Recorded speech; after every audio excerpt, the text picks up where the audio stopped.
helped me improve my self-esteem, my self-worth, my self-confidence.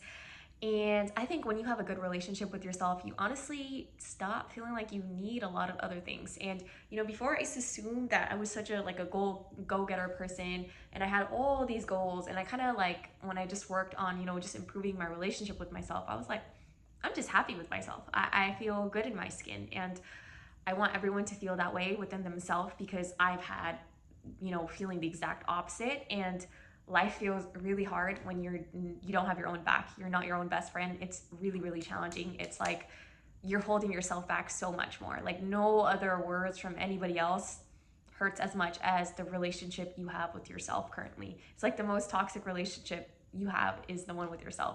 And that's not a good place to be in. So the first habit that really helped me was affirmations. Listen, the thing with our subconscious mind, it's a bunch of outdated thoughts and memories. Like if certain things happened to you as a kid, as kids we're so vulnerable. We think that everything is me, me, me. We're very egocentric as kids. And so say your parents got divorced, maybe you got abused, physically abused, sexually abused, or it could even be something as small as like a teacher, or you got bullied. You'll start to believe I'm not good enough. This happened because of me. And so then it just, you kind of hold that in your subconscious mind, and you'll kind of have thoughts that become self-fulfilling prophecies. So you'll be like, oh, I'm not very athletic, and then you'll start playing very bad, or I'm not very smart, and then you will do really bad in school. And then this cycle just keeps on like looping again and again. And our brain wants to be negative. So having like a practice of affirmations for even 5 minutes in the day, it's great if you can start your morning that way. There's already so much negativity in the world, the news, music. If you can just induce even 5 minutes of your day of just positivity, you'll feel better. Your day will just shift. Instead of scrolling on your phone, just 5 minutes of like things that you really like about yourself. Just focus on what you love about yourself. We already all hyperfixate so much on our flaws.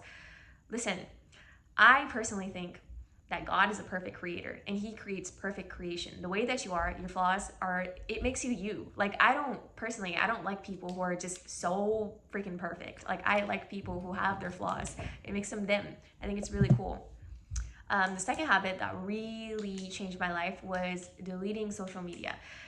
I'm not gonna say it's like this drastic life-changing drug, but the thing is like it kind of makes you understand like what it is that I'm kind of running from, because our phone can be a big source of distraction. And when you're kind of just have that time for silence and to think, you can kind of come up with solutions to your problems, and then you kind of become more at peace with yourself. So if you're like constantly running from your thoughts, it's like over time it's gonna get worse and worse and worse. When you just kind of sit with it, like, okay, I feel this way about myself. Okay, how can I shift this? I feel this insecurity about myself. Can I accept this, or can I change something about this? And it's like you're creating just time of kind of being like a home within yourself, which is a very like safety inducing feeling. The third habit that really, really, really has changed my life is having like a spiritual practice of breathwork, meditation, and yoga.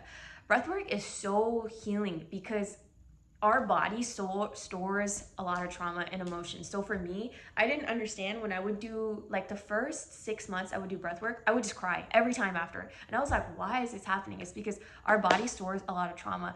Literally, my body kept losing so much weight after doing breath work. I didn't understand why. It's because we hold emotions in our body, and breath work is a really good way of releasing stagnant emotions. If you have stagnant emotions in your body, you'll always feel stuck and as if like, I don't know, I just don't feel good. And for me, breathwork has really helped me even get off of anti-anxieties, antidepressants. Like I feel really empowered knowing that I don't need to take, like not shitting on any kind of antidepressant and anti-anxiety. I took it for like 6 years of my life, but knowing I can heal myself with my own breath is a very liberating feeling. And meditation is just amazing. It's like a great time to connect with the divine. You kind of silence yourself and tap into this creative state of getting ideas. It helps your focus. It's just, meditation's amazing. I love meditation. It's I can't even begin to say how life-changing meditation can truly be. I love yoga because it helps you get really grounded in your body. If you're a very empathic and sensitive person, you can probably relate to me on this, is you're always attuned to the outside environment. You're so disconnected from your own body. Like if you're just standing and you can feel like your feet on the ground, and I know it sounds like a corny practice, but you just feel really grounded. You know, I used to always be kind of like a hermit because I felt like I'm always absorbing energy. But when I did yoga, I became very like discerning of this is separate from me. And yeah, personally, these are some habits that have had a huge impact on my mental